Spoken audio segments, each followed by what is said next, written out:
Muchas gracias. Muchas gracias. No sé si me escuchan. Sí, señor. Muchísimas gracias por la presentación y muchas gracias por haberme invitado a este simposio. Es un honor para mí estar con ustedes. Y una pequeña corrección, hace un mes y medio que ya no soy el secretario general del ICME. Solo quería aclarar ese punto. En este momento en que se habla tanto de distanciamiento social y y de alejamiento, es una bendición tener este medio tecnológico que nos acerca. Veo un montón de rostros de amigos y colegas y es un placer poder comunicarnos y a pesar del distanciamiento nos estamos acercando a través de este medio. Nuevamente, muchas gracias por haberme invitado.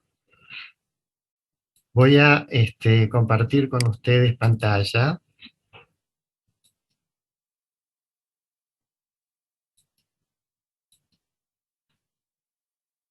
Eh, de alguna manera lo que voy a hacer es engancharme con la presentación de mi predecesor, el profesor Alan Schoenfeld, mi maestro de más de casi 4 décadas, y voy a hacer una especie de zoom in, valga el doble sentido de la palabra, hacer una especie de zoom in en una de las prácticas de matemáticas que se insertarían en lo que yo llamaría las clases potentes que presentó el profesor Schoenfeld. Una de las prácticas que es incurrir en soluciones alternativas de problemas matemáticos. Un tema pequeño, un tema micro, pero que puede ser muy interesante abordarlo y espero que entre los docentes de matemáticas, los educadores de matemáticas, los formadores de docentes y los que quieran, y los investigadores encuentren esta presentación interesante. Empiezo con un pequeño problema de matemáticas prestado de una colección de problemas que diseñó el profesor Judas Schwartz, lamentablemente fallecido no hace muchos meses. Y este problema es un problema que él diseñó, entre los tantos que ha diseñado con muchísima destreza.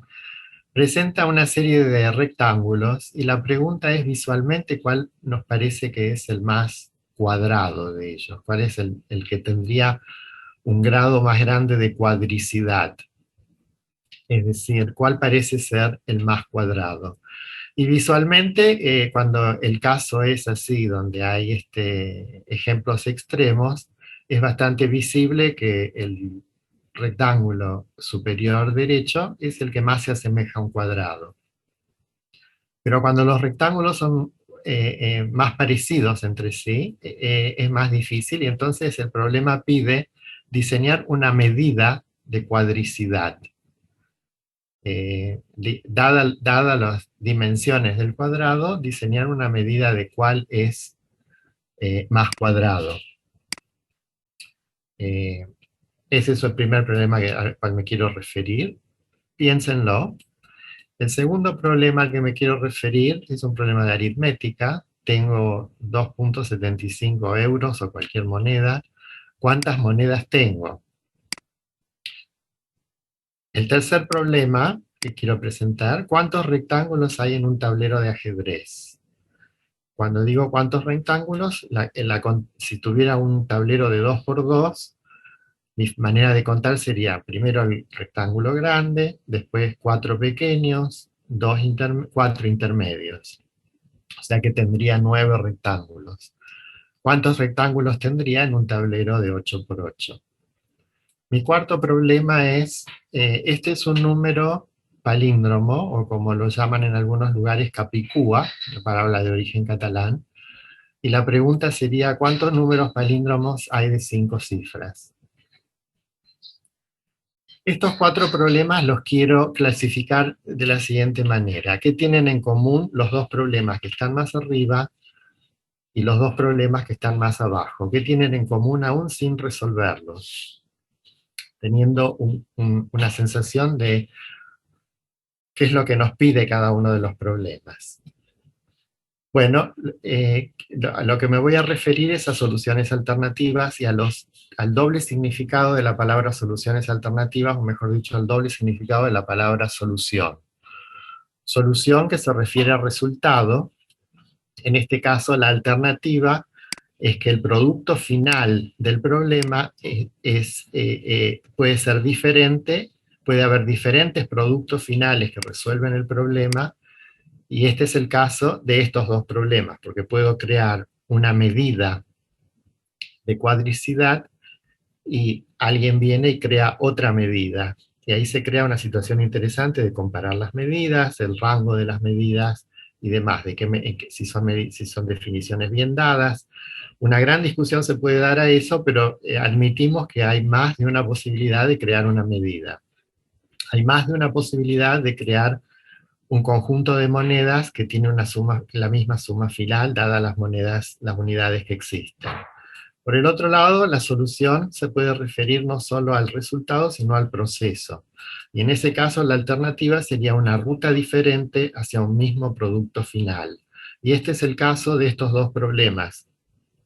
Porque ¿cuántos números Capicúa tenemos? Hay una sola respuesta. ¿Cuántos rectángulos hay en un tablero de ajedrez? Hay una sola respuesta.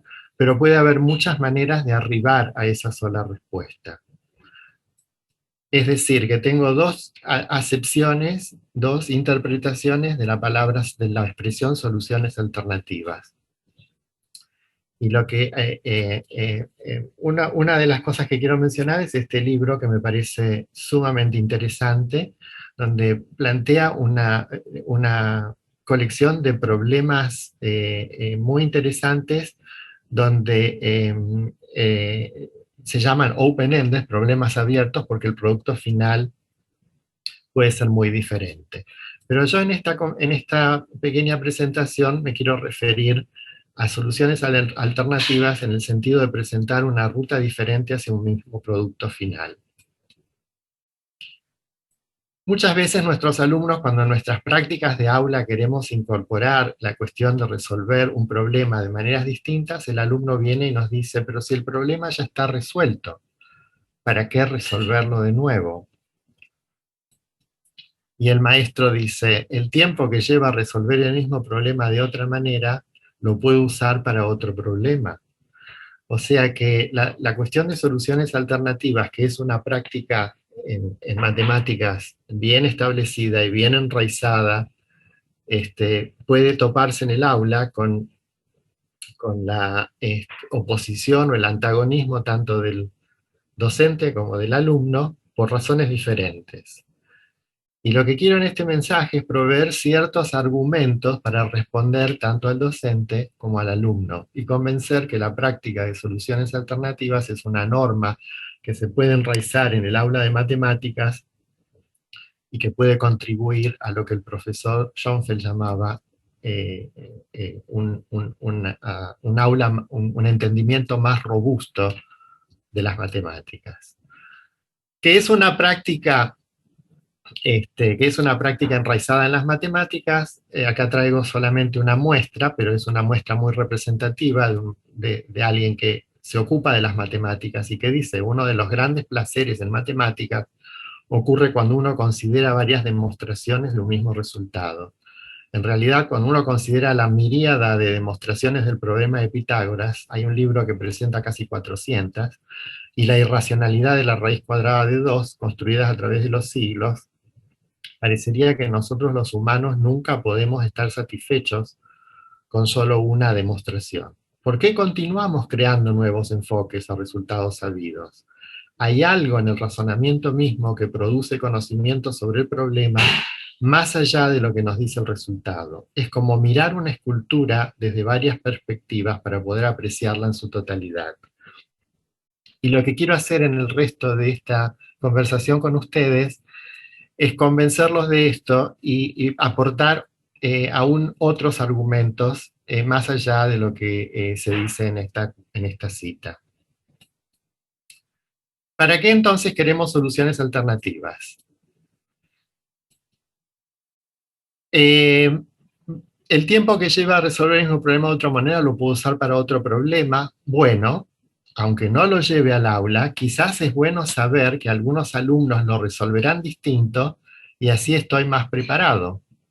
O sea que una primera respuesta que un docente puede llegar a convencerse es que conocer una solución alternativa del problema, una respuesta pragmática, es estar preparado para una solución inesperada que presenta un alumno en la clase y para la cual no estoy preparado. O sea que es para mi propio caudal.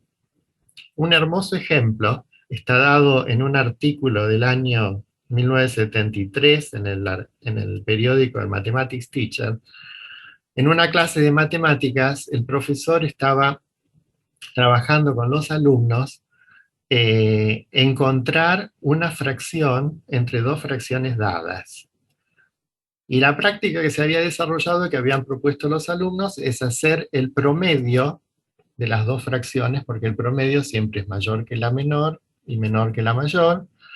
O sea que era sumar las dos fracciones y dividir por dos. La actividad tenía dos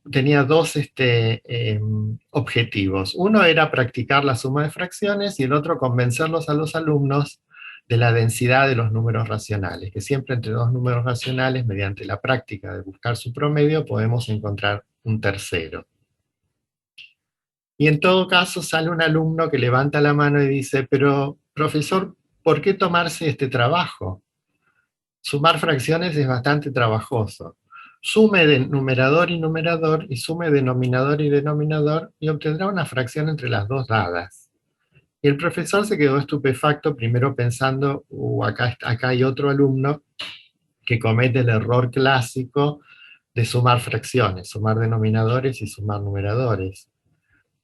Pero le dio una chance al alumno y le dijo, veamos algunos ejemplos. Y tomaron 2, 3, 4, 5 ejemplos y vieron que sumando numerador y denominador, obtenían una fracción que efectivamente estaba entre las dos fracciones dadas, un fenómeno matemático que lo propuso un alumno, una solución alternativa a buscar una fracción entre dos, y que el profesor no la tenía clara. O sea que una primera respuesta pragmática para aquel profesor de que para qué necesita un espectro de soluciones alternativas, esta pequeña anécdota le responde que, bueno, para estar preparado para posibles soluciones de sus alumnos, que tomando agency, como lo llamaría el profesor Schoenfeld, o autonomía sobre las matemáticas, desarrollan una hipótesis o presentan una solución que no estaba esperada. Efectivamente, esta es una propiedad conocida y volveremos después un poquito sobre ella. Quizás pueda enriquecer mi arsenal de explicaciones. Otra respuesta pragmática para el profesor, ¿por qué le conviene al profesor tener alguna idea de soluciones alternativas? Y acá voy a traer un ejemplo que está ampliamente discutido y hermosamente discutido en el libro de Seymour Papert, Mindstorms,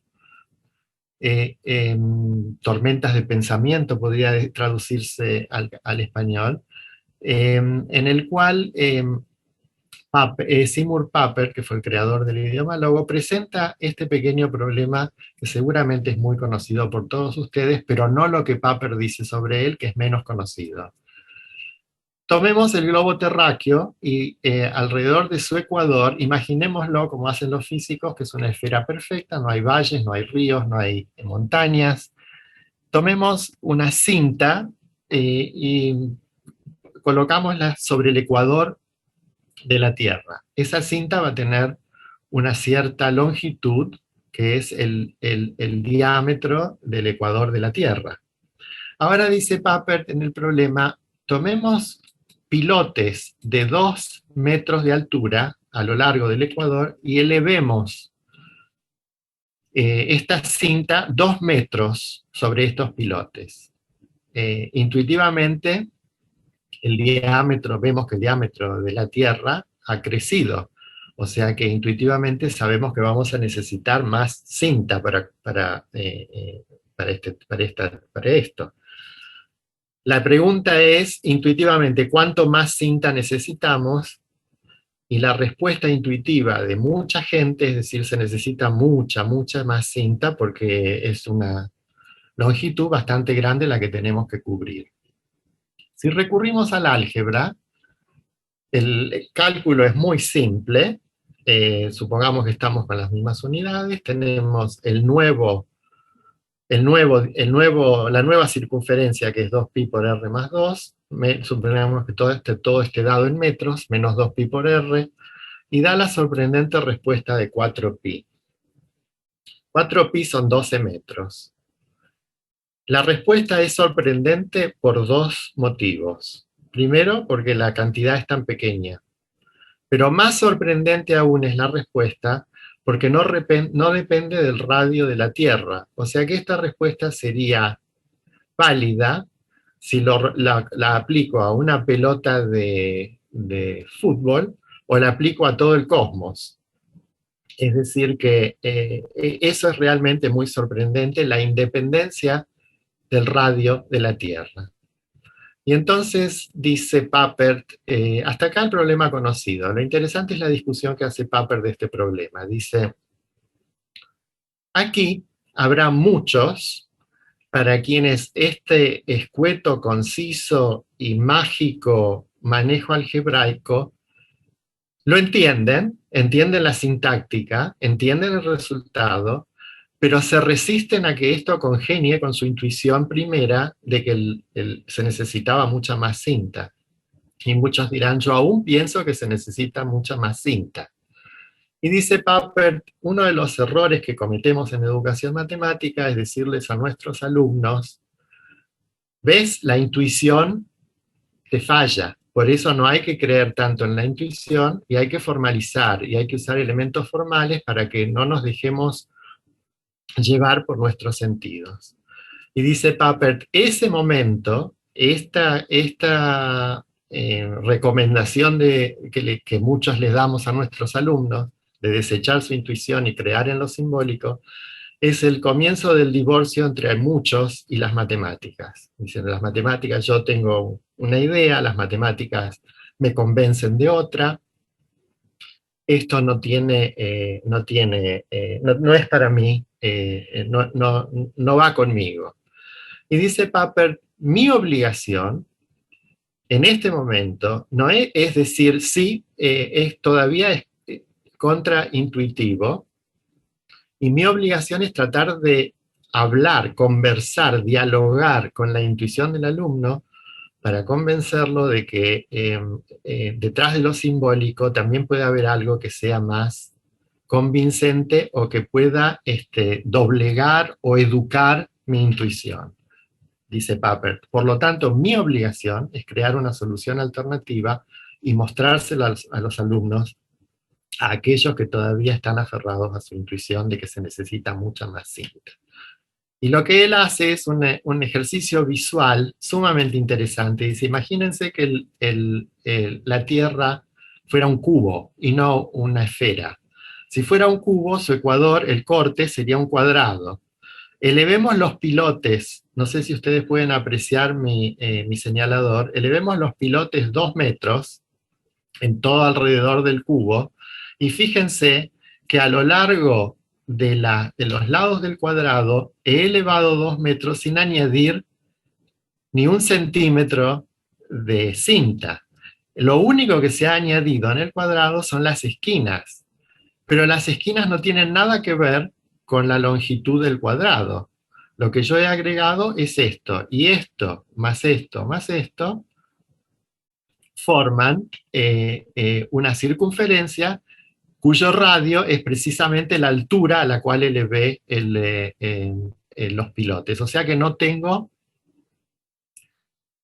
ninguna dependencia de los lados del rectángulo. Hagamos lo mismo con un hexágono. no un hexágono, sino un octógono, y vamos a ver exactamente el mismo fenómeno, y así podemos ir deformándolo hasta que obtengamos una circunferencia. Probablemente esto no convenza a todos, pero habla mucho más directamente a lo visual, a lo intuitivo, que la cuestión del álgebra. O sea que volviendo a la postura del proveerle al profesor de una solución alternativa es para enriquecer su bagaje de herramientas que le permiten presentar a sus alumnos explicaciones que pueden llegar a ser convincentes y que según Papert pueden ser críticas en el hecho de que el alumno le tenga un poco más de confianza a las matemáticas. Volvamos ahora, si de visual se trata, a una explicación alternativa de por qué una fracción de este tipo es intermedia de estas dos.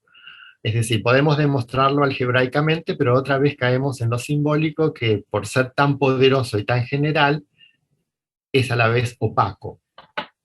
Representemos fracciones de esta manera, donde el denominador es el eje de las abscisas y el numerador es el eje de las ordenadas, por la simple razón que quiero asociarlo también con la pendiente de la recta, donde todas las fracciones de un tercio van a estar sobre la misma, las fracciones que son igual, representan el mismo número racional, un tercio, dos sextos, tres novenos, etcétera, van a estar sobre la misma recta, y representemos esta fracción 4/5 así. ¿Qué representación gráfica tendría la suma de numerador más numerador y denominador más denominador? Pues sería la regla del paralelogramo, ¿verdad? Y ahí el estar entre adquiere o recupera el significado aún físico de estar entre dos. Lo interesante de esta representación es que si yo en lugar de escribir un tercio, escribo dos sextos, que estará por acá, voy a poder seguir aplicando la misma regla, pero voy a obtener otra fracción, no los 5/8, pero va a seguir estando entre las dos fracciones dadas. O sea que esto es una especie de convicción visual de que esto siempre funciona, por la regla del paralelogramo. O sea que esta solución alternativa a la demostración de lo que propuso el alumno puede llegar a ser más convincente. Y ahora vamos un poquito a las preocupaciones del alumno. Si el problema ya está resuelto, ¿para qué resolverlo de nuevo? Fijémonos en este problema. ¿Cuántos rectángulos hay en un tablero de ajedrez? Bueno, podemos resolverlos de muchas maneras. Y lo que quiero mostrarles, porque no me voy a demorar demasiado en mostrarles solamente el esquema de las distintas soluciones, es que cada solución ilustra una estrategia diferente, un método de demostración diferente, y hay soluciones que pueden ser generalizables, o sea que buscar una solución alternativa también es buscar una forma, qué manera puedo generalizar este problema a un cuadrado de n por n, o aún a un rectángulo de m por n. Acá va una. Voy aplicando las estrategias o las heurísticas que mencionara Schoenfeld, voy a casos particulares, qué pasa en 1 por 1, en 2 por 2, en 3 por 3, y voy viendo que hay una cierta regularidad, que son son cuadrados de números triangulares, o sea que mi generalización puede ser esta, y voy después a demostrarlo por inducción completa. Otra solución posible, ¿cuántos rectángulos hay de 8 por 8? 1. ¿Cuántos hay de 8 por 7? 2. Y así sucesivamente, y después vengo y llego exactamente al mismo resultado, pero mediante otra estrategia. O sea que las soluciones alternativas acá me están enseñando a aplicar distintas estrategias, a conocer una rama de estrategias que pueden ser aplicables a otros problemas. O sea que lo que estoy aprendiendo acá no solo es la respuesta final de cuántos rectángulos hay, sino que estoy aprendiendo estrategias de resolución. Una tercera solución es más visual en su efecto. ¿Cómo puedo identificar los rectángulos? Por dos vértices opuestos. Acá identifiqué un rectángulo. Entonces, ¿cuántos pares de dos vértices opuestos hay? Y contando eso, llego a la misma solución. Esta es otra táctica, otra estrategia muy interesante, que puede ser generalizada a rectángulos y no solo a cuadrados. O sea que ahí hay una pequeña respuesta al alumno del por qué la utilidad de conocer soluciones alternativas. Este problema me resulta sumamente interesante, primero porque me ocurrió a mí en persona, cuando yo era estudiante del comienzo de mis estudios en la universidad en Buenos Aires, donde coleccionaba para un amigo billetes de colectivo, de autobús, que eran palíndromos. Los billetes en aquel entonces tenían 5 cifras.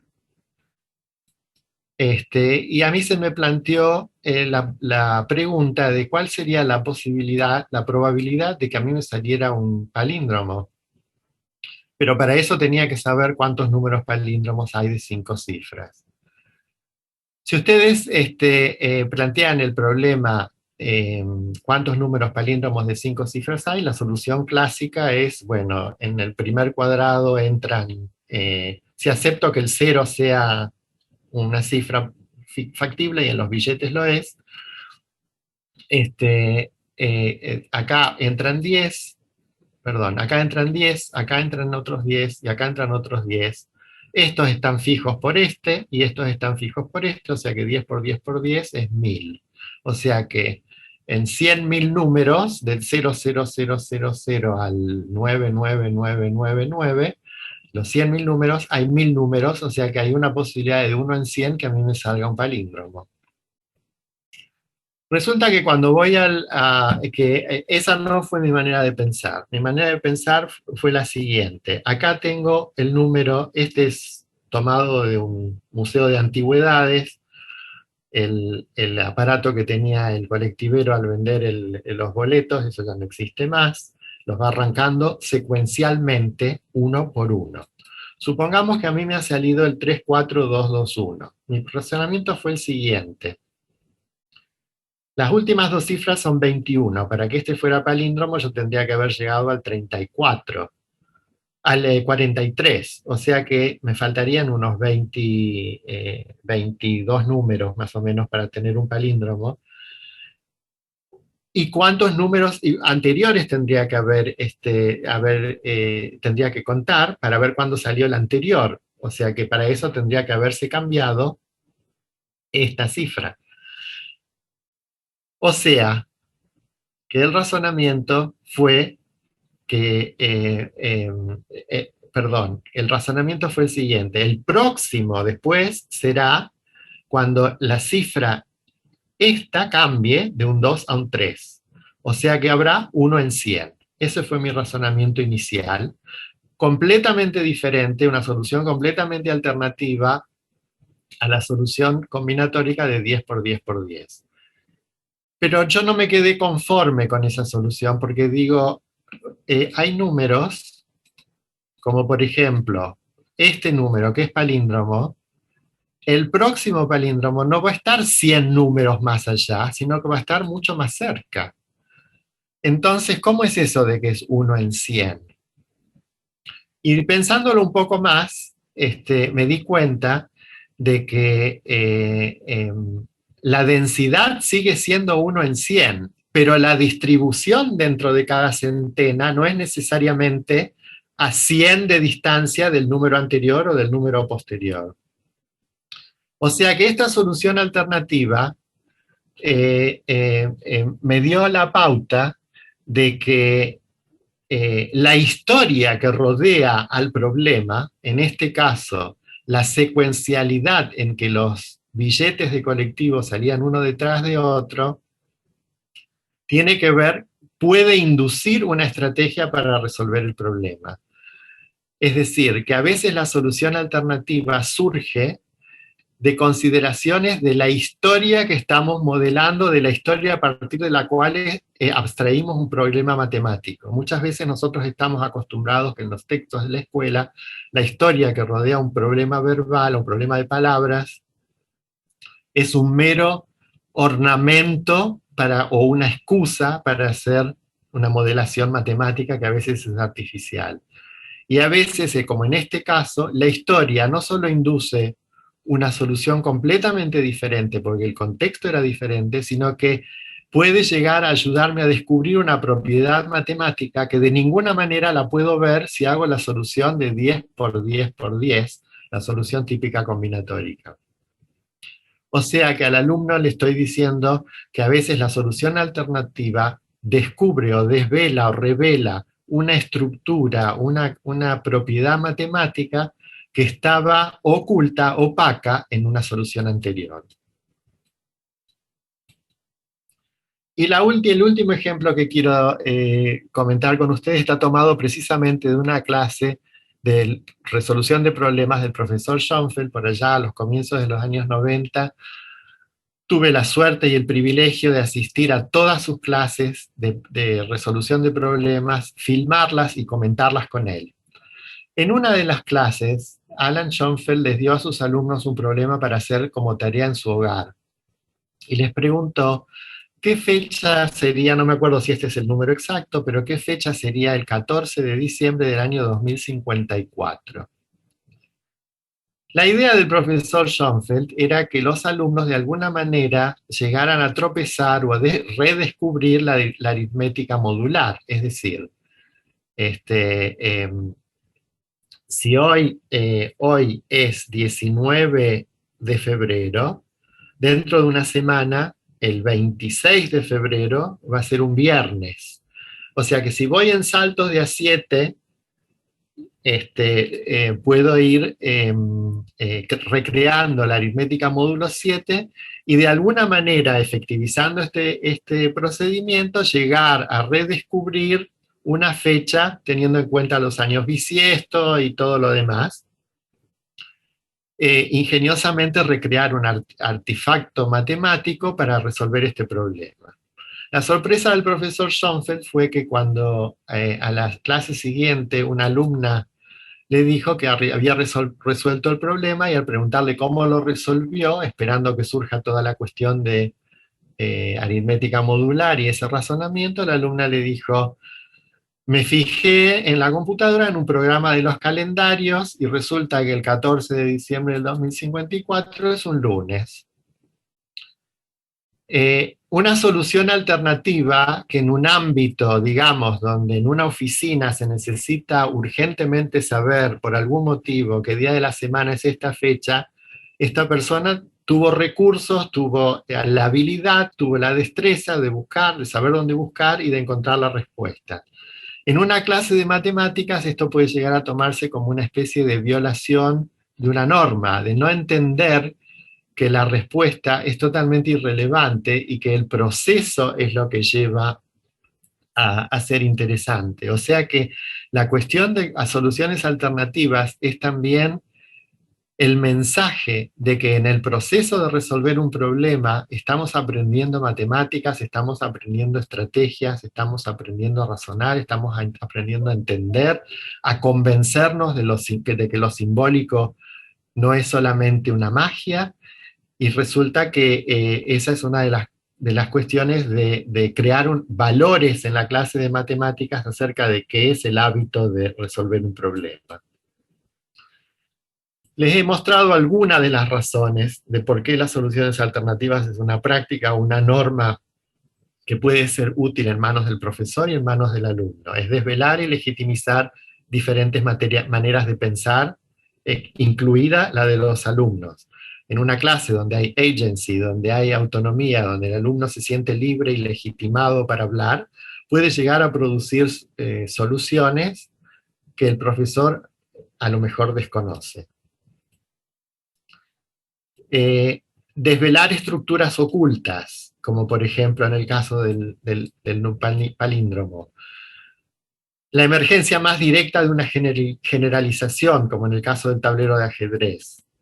el conocimiento de estrategias, por ejemplo, de conteo, como en el caso del ajedrez, y también inculcar valores del quehacer matemático y el placer que implica, aun cuando sabemos el resultado de un problema, tratar de abordarlo de otra manera. Y muchos otros motivos, y ustedes quedan invitados a identificarlos. Lo que quise es convencerlos de que esta cuestión de soluciones alternativas tiene mucho que ver en crear clases matemáticas ricas, y que si lo hacemos tenemos que darnos con disolver el antagonismo tanto de posibles de maestros como de alumnos. Puedes aprender más resolviendo un problema de muchas maneras diferentes que resolviendo muchos problemas diferentes, cada uno de una sola manera. Muchísimas gracias.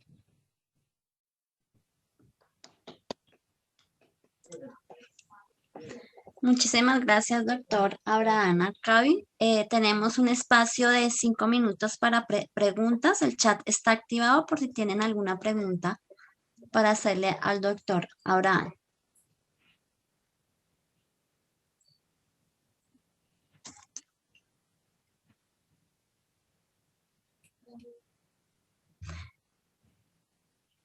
Creo que no hay preguntas, todo está claro. Profe Osvaldo.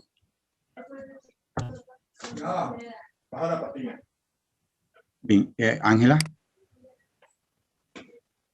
Bien, agradecemos al doctor Arcavi su exposición, a la doctora Diana por la moderación y a todos ustedes por permanecer conectados en este gran evento. Los invitamos a tomar un receso para el almuerzo. Les recordamos, por favor, volver a conectarse en horas de la tarde con 10 minutos de anticipación para los espacios académicos, donde se realizarán las jornadas paralelas. Recuerden que después de las conferencias paralelas tendremos las comunicaciones de presentación de los PSG.